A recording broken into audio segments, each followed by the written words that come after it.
although it didn't seem fun at the time. I had the pleasure of going through a healing on that idea. But we can ask the question then if we are seeing rejection. If we ask a person if they want to join us in something and they say no. Right. And we feel rejected, especially if we've done it 3 or 4 times, right? Mm-hmm. Right. And every time, go ahead. And if we feel rejection, then we believe in it. We believe that it's true. And what's really interesting is there is no rejection there. There is no rejection. Rejection is a projection from your state of mind, which is not real. When we listen to ego, we mistakenly think that we are somehow in charge. And the only thing we're in charge of, really, is the decision to awaken.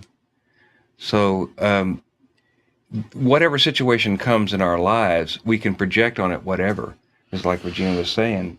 The same situation was perceived 2 different ways by 2 different people. Right. But the situation in itself was completely innocent. Yes. And meaningless. Yes. And we give it all the meaning that it has for us, which is also from the Course.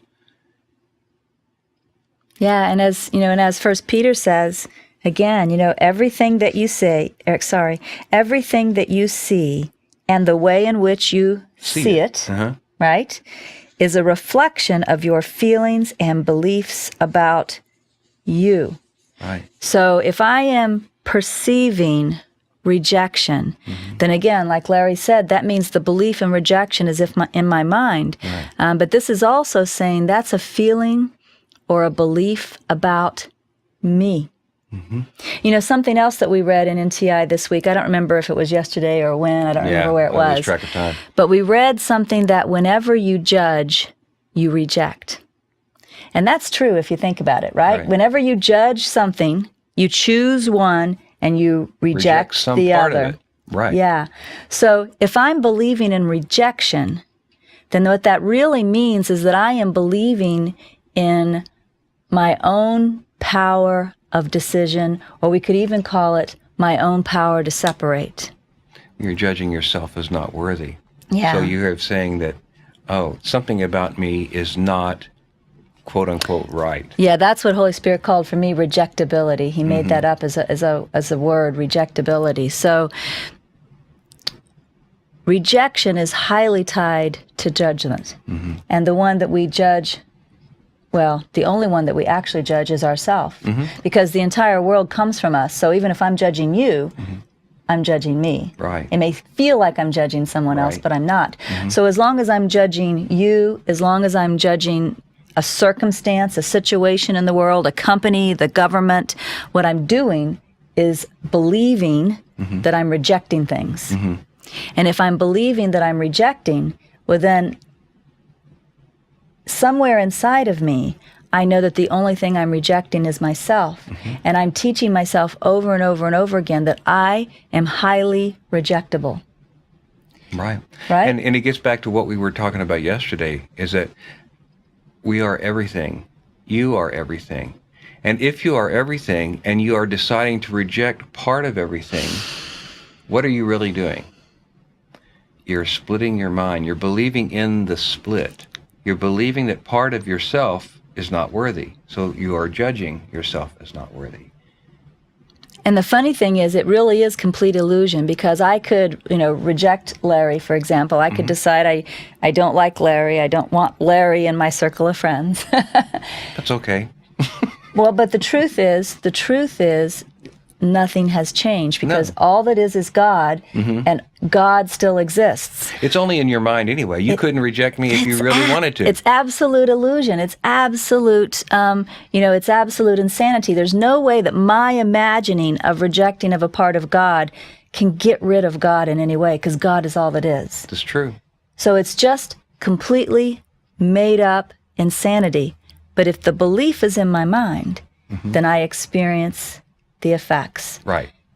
And being the perfect mirror that the world, it reflects perfectly as our belief system is. So if we believe that part of ourselves is unworthy, whether or not that be part of our physical body or what we consider to be the little me, like little Larry is what I call it, or if it's someone else, which is really a part of us too. Yes. There is only one of us here. So when we look upon somebody else and it appears to be someone else, it's still us. And judging them is judging us. Yes. And it continues the split. It continues the idea and the belief in separation.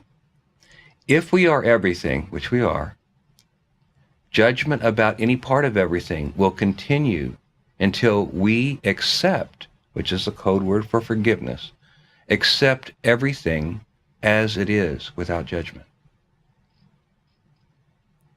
In fact, NTI calls judgment the building block of illusion. Yeah.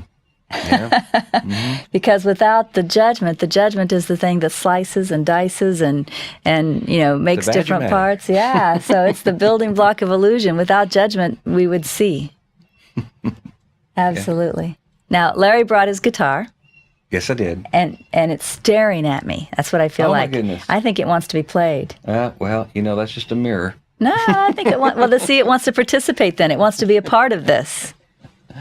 Okay, well, I have no idea what we're playing. That's okay. Yeah.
Thank you. You're welcome. I like to close my eyes and be still while Larry is playing.